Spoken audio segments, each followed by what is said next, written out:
Hola a todos, hoy nos encontramos con el arquitecto Álvaro Campenfort, galardonado en el concurso Mejores Obras de Arquitectura en su versión número 66, con el proyecto Los Portales en la categoría Unifamiliar 1C.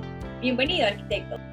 Por ser el Valle de Antón, ¿le brinda algún tipo de inspiración en particular diseñar en este tipo de entorno? Definitivamente que sí.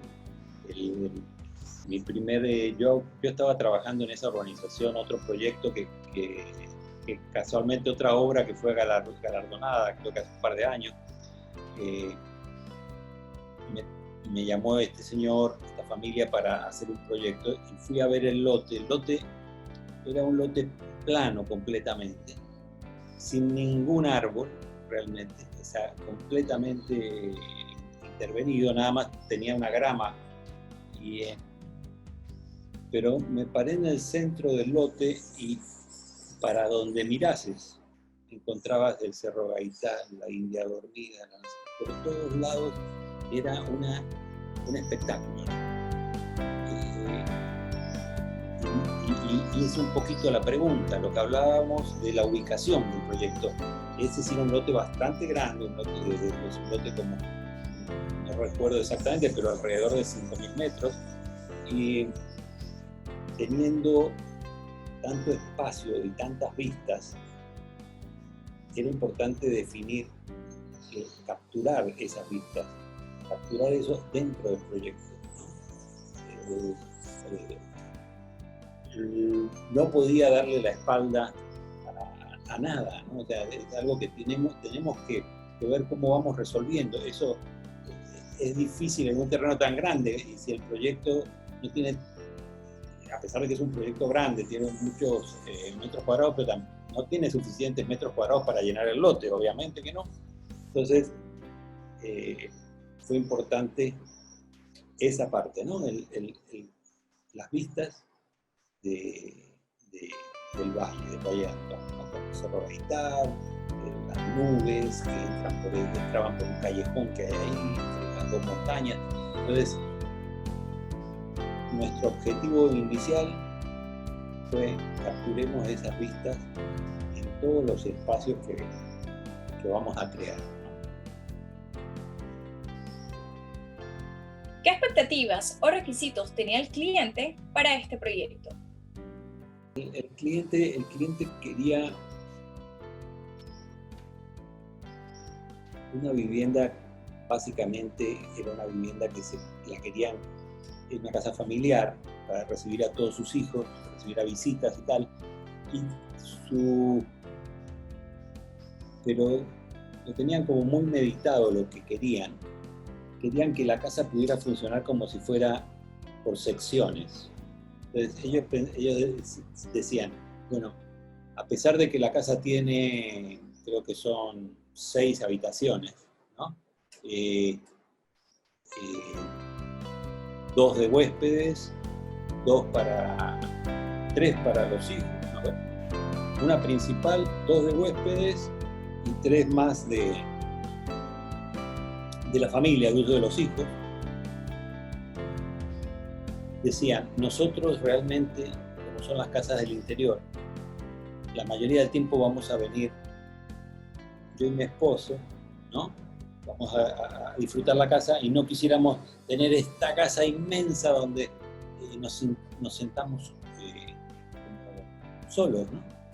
Entonces fue diseñada un área social, un área de habitación principal que se adosa, y era y otra sección de recámaras familiares y bungalows casi externos. ¿Cuáles fueron las soluciones propuestas? Existía por parte del cliente un poquito la idea de una casa de 2 pisos, porque la gente tiene el concepto de que la casa, si es una casa grande, tiene que ser de 2 pisos. Y teniendo un lote tan grande, era, en mi forma de ver, o la forma de verlo de nuestro equipo, nuestra oficina, era complicaba más la idea inicial, que era capturar vistas. Porque al momento de tú trepar una cosa contra otra, hay que crear escaleras internas, ¿no? Etcétera, etcétera, etcétera, para habilitar las habitaciones. Obviamente las habitaciones van para arriba. Entonces es como muy cajonera la idea, ¿no? Entonces lo que hicimos fue hacer una casa muy lineal. Si tú ves en la planta de la casa, es una casa en forma de U. Y cierra la U a forma de O con una circulación y una piscina. O sea, se genera algo que me estaban pidiendo, que era seguridad. Quería mucha seguridad, que la gente, que no se sintieran vulnerables. Entonces, esto es como si fuera un castillo, o sea, una casa alrededor de un patio central. Esa era la idea. La casa, como la casa interiorana esta con el pórtico interno, que tienes un patio, pero obviamente no tenía el pórtico abierto típico de la arquitectura interiorana, porque el cliente, otra solicitud de él era que ellos querían la casa todo el tiempo con aire acondicionado. O sea, era una solicitud. Por la humedad del valle, porque tenían alergias, porque les molestaba, ¿no? Y el calor, el valle puede ser muy caliente en un momento dado. Entonces, todos esos espacios, si tú ves la ventanería, hay muchas ventanas que no se abren, hay nada más ciertas ventanas que se abren para cambiar el aire de la habitación. Y nosotros hicimos que todas las habitaciones, dependiendo de la posición, dieran hacia una vista.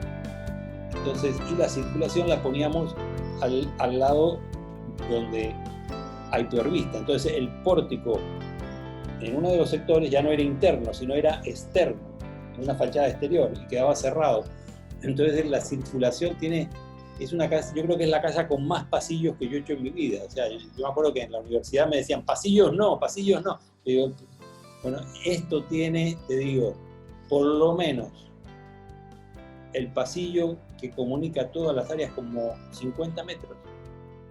O sea, importante, si este pasillo de 50 metros, o sea, me hubiera fracasado en la universidad, porque ¿cómo va a ser un pasillo de 50 metros? ¿No? Pero es lo que le dio al resto del proyecto la vitalidad, ¿no? O sea, tú circulas por que te va llevando a espacios que te descubren vistas fantásticas y sigues caminando y todo es a nivel.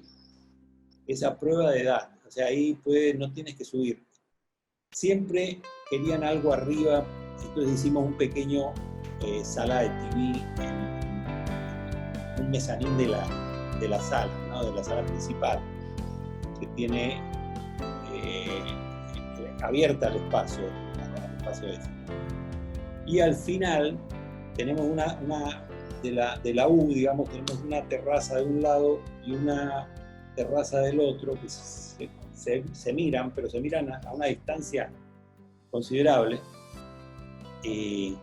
Cierran este elemento, ¿no? En la más alejada tenemos jacuzzi, barbecue, todo lo que juegos de infantiles, la piscina y los dos cuartos de invitados que abren a esa terraza, ¿no? Principal. Es una casa a un solo nivel, el 90%,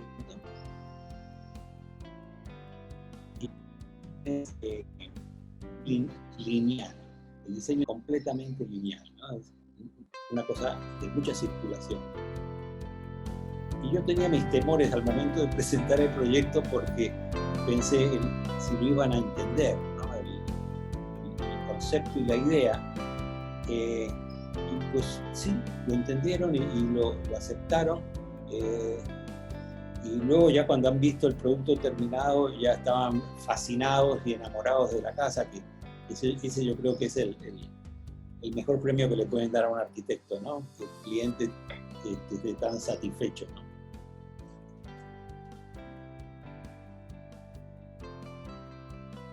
A mí me gustaría agregar que con respecto al tema de las vistas, fue un trabajo bien meticuloso, incluso hasta en los pasillos, que parte de la razón a veces a medida que el diseño te va dando estos pasillos es que bueno, el cliente tiene donde poner sus cuadros y hacer como una galería y demás, pero hubo momentos, como por ejemplo al final del pasillo, donde nos veíamos forzados a volver a abrir la vista porque desde esa esquina del pasillo tienes otro punto de vista.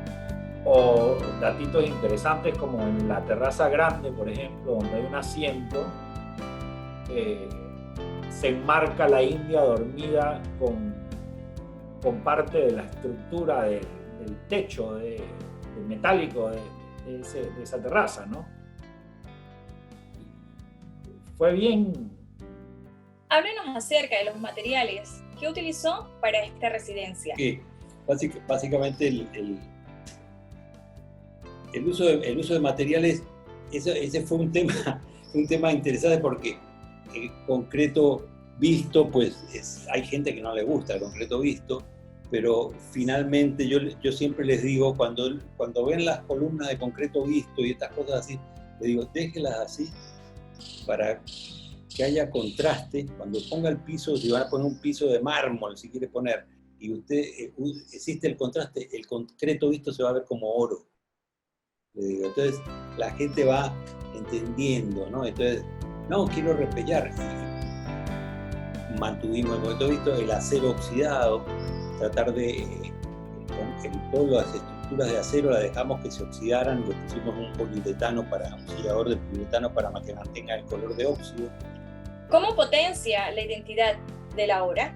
Mira, es que nosotros definitivamente que la empresa ha evolucionado y si la vas, muy claros periodos, ¿no? Hay unas etapas muy claras marcadas, ¿no? Por ejemplo, en los inicios, la casa de Taboga, que lleva a la casa Díaz de Leta, la casa de los Luis, que son casas donde se trabajó mucha madera, con teja, muchos ángulos.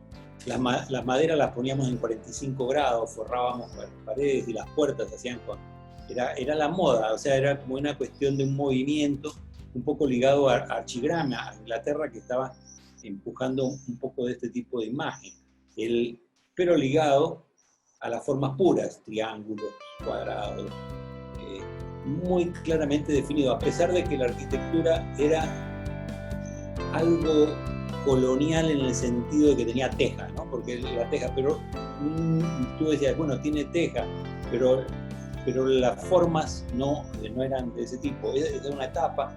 Después vino otra etapa quizá que nos hizo evolucionar, que fue cuando entramos ya.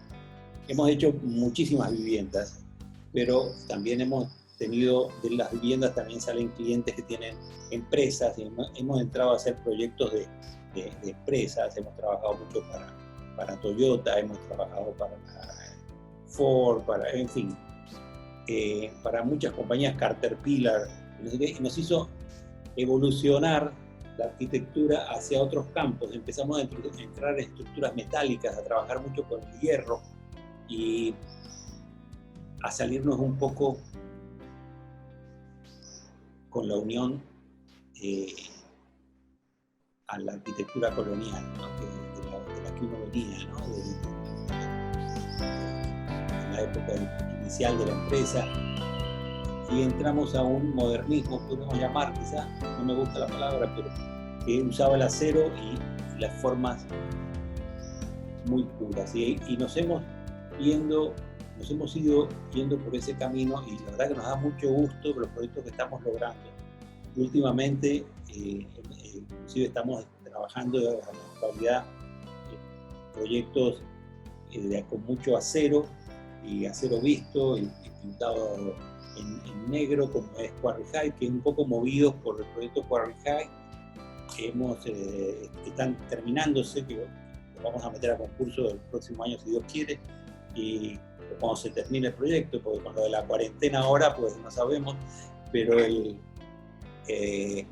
son etapas muy marcadas. Además, no solamente las experiencias profesionales o los retos profesionales de los clientes nuevos o las empresas, no sé, sino sangre nueva. También llega gente nueva a la oficina. Está Diego, está Paulina, está Pablo, está todos los muchachos que trabajan, nosotros, y que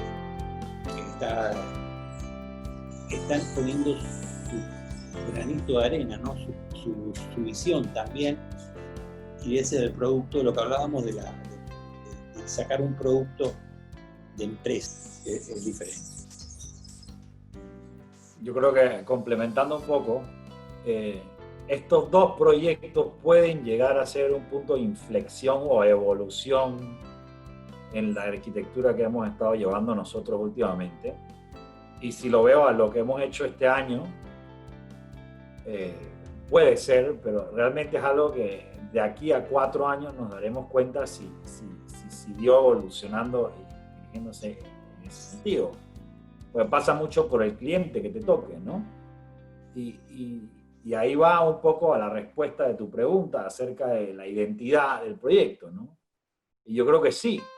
Y no solo eso, sino yo creo que cada proyecto tiene su propia identidad, porque nos debemos al cliente. El cliente, a medida del bello proceso de diseño y el tira y jala que uno va teniendo con el cliente, es donde el proyecto va agarrando su propia identidad y donde se va marcando y curtiendo, ¿no? Que no es lo mismo y no es por decir que están mal o bien, pero una urbanización donde las 30 casas, por más bonitas, buenas, feas, malas, grandes, que sean, si son todas iguales, tampoco es que pierden una identidad, pero agarran una identidad común. ¿Me explico? Pero como decir, esta casa tiene su propia identidad, no. En una urbanización donde todas son iguales, no.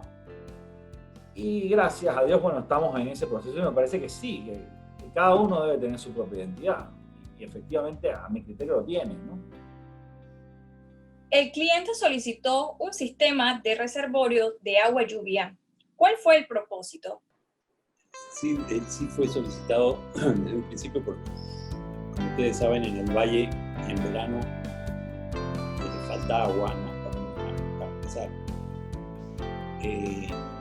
Pero dentro de las necesidades del cliente son los jardines. La señora es amante de las plantas y le gusta muchísimo todo lo que es el jardín y los arreglos de plantas y tal y cual. Y contrataron a una paisajista para trabajar los jardines y no querían tener el tema de que todo el jardín, tú sabes, los jardines son muy bonitos en invierno y en verano se muere todo y hay gente que no quiere ver eso porque es triste, pues es mejor. Entonces querían un sistema de riego para que ni siquiera tuvieran que estar preocupados. Entonces se hizo una cisterna inmensa debajo del estacionamiento, dividida en 2 partes, una para agua potable, completamente agua potable, y otra grande, creo que son, no me acuerdo, Diego, los galones, pero era una cosa bastante grande, que está recogiendo todo el agua de lluvia de los techos y con un sistema de riego computarizado, le alimenta todas las plantas, etcétera, etcétera, y las bombas, y ahí se dispara y todo automáticamente queda alimentado, ¿no? Todo. Además también pidió la piscina lo más saludable posible. Tú sabes que ahora con lo del cloro es un tema, ¿no? Lo más fácil es el cloro y lo más seguro es el cloro, pero es lo más dañino para el ser humano, ¿no? Realmente el cloro es uno de los grandes contaminantes. Además se evapora, ¿no? El cloro. Tú le echas a la piscina el cloro y el cloro se evapora y va al medio ambiente. Entonces, tiene un sistema con sal para la piscina y también tiene con unos filtros de luz ultravioleta. Y se dejó la previsión para paneles solares. Tenemos unas tuberías para un panel solar que se podría implementar a futuro. Pero yo creo que ya el futuro está aquí, porque ya los paneles solares están apareciendo por todos lados y es algo que realmente nos va a ayudar muchísimo con porque es muy fácil, ¿no? A ese sistema. La casa como te decía, es como una O cerrada, y es porque la señora tiene nietos, entonces ella estaba preocupada de que si los nietos los pueda controlar, ¿no? Entonces los tenga a la vista en este patio interior donde van a estar jugando, y los jardines exteriores realmente son cosas más de ver que de caminar por dentro, ¿no? Yo creo que adicional con respecto a sostenibilidad, aparte de lo que ya hemos mencionado, pasa mucho por la ubicación de la casa, hacia dónde abrir las ventanas. En este caso, la ventilación cruzada sí, pero en muy pocos lugares, porque querían la refrigeración de la casa de manera mecánica.